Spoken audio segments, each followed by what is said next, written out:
hotel de otra dimensión. Todo empezó de manera bastante inocente en octubre de 1979, cuando dos parejas de Dover de Inglaterra emprendieron juntas unas vacaciones con intención de viajar por Francia y España. Esto terminó en un viaje que le llevó a otro mundo. Geoff y Pauline Simpson, y amigos de Lynn y Cynthia Gibbs, subieron a un barco que le llevó del Canal de la Mancha a la costa de Francia. Allí alquilaron un coche y siguieron hacia el norte. A eso de las 9:30 de aquella primera noche del 3 de octubre empezaron a cansarse y buscaron un sitio donde pernoctar. Salieron de la autopista cuando vieron un motel de lujoso aspecto. Lynn entró y encontró en el vestíbulo a un hombre que vestía un extraño uniforme de color ciruela. El hombre dijo que no había habitaciones libres en el motel, pero que había otro más pequeño siguiendo la carretera hacia el sur. Lynn le dio las gracias y él y sus compañeros continuaron adelante. Durante el camino le chocó la rareza de la estrecha carretera empedrada y de los edificios ante los que pasaban. También vieron unos carteles anunciadores de un circo. Era un circo muy anticuado, recordó más tarde Pauline, por eso no se interesó tanto. Por último vieron los viajeros un edificio largo y bajo con una hilera de ventanas brillantemente iluminadas. Algunos hombres estaban de pie delante de él. Cuando Cynthia habló con ellos le dijeron que aquello era una posada, no un hotel.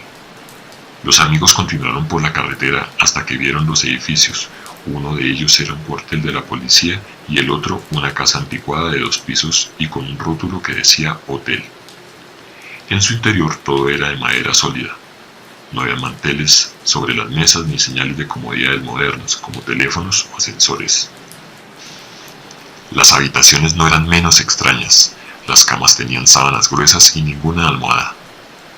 No habían cerraduras en las puertas, sino solamente pestillos de madera. El cuarto de baño que tuvieron que compartir las parejas tenían instalaciones anticuadas. Después de cenar, volvieron a sus habitaciones y se durmieron. Se despertaron cuando se filtró la luz del sol a través de las ventanas, que no tenían cristales y sí solamente póstigos de madera. Volvieron al comedor y tomaron un sencillo desayuno con un café negro y horrible, recordó Geoff. Cuando estaban sentados allí, una mujer en traje de noche de seda y llevando un perro debajo del brazo se sentó delante de ellos. Aquello parecía extraño, dijo Pauline. Parecía que acababa de venir de un baile, pero eran las 7 de la mañana. Yo no podía dejar de mirarla. Entonces entraron 2 caballeros. No se parecían en nada a los gendarmes que vimos en otros lugares de Francia, observó Geoff. Sus uniformes parecían muy antiguos. Estos eran de color azul muy oscuro y los oficiales llevaban capas sobre los hombros. Sombreros eran grandes y con picos. A pesar de esas rarezas, las 2 parejas lo pasaron bien y cuando volvieron a sus habitaciones, los 2 maridos tomaron separadamente fotografías de sus esposas de pie junto a las ventanas cerradas. Al salir, Lynn y Geoff hablaron con los gendarmes sobre la mejor manera de llegar a la autopista de Aviñón y a la frontera española. Los oficiales parecieron no comprender la palabra autoroute, autopista en francés, y los viajeros supusieron que habían pronunciado mal la palabra francesa.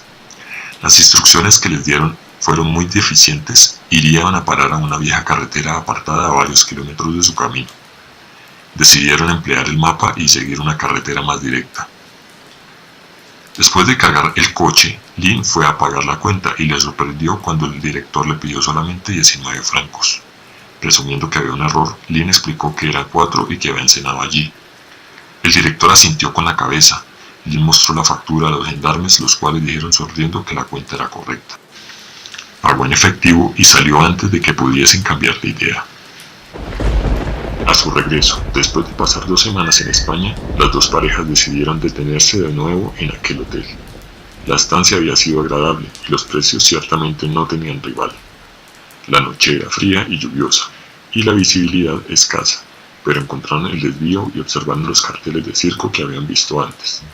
Indudablemente es esta carretera, declaró Pauline. Lo era, pero no había ningún hotel junto a ella.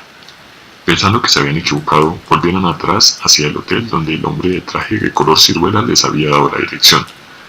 El hotel estaba allí, pero no había nadie vestido de aquella manera, y el recepcionista negó que semejante individuo hubiese trabajado nunca allí.